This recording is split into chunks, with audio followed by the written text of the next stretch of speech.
What's up, YouTube? Back at it again with another engine repair. V8 engine, water pump install, 4.6 liter Ford. It's the old one. Gasket went bad on it. Should be easy from here. All the pulleys look good.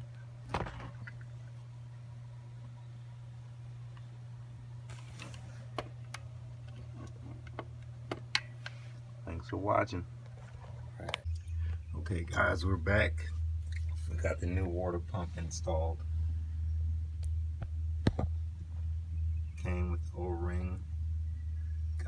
Definitely put some sealing around the screw holes though. And to get the fan clutch off, you're gonna need this special tool unless you have something.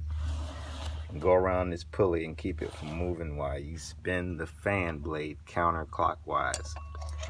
You gotta lock it onto these two or any nuts in general on the water pump pulley.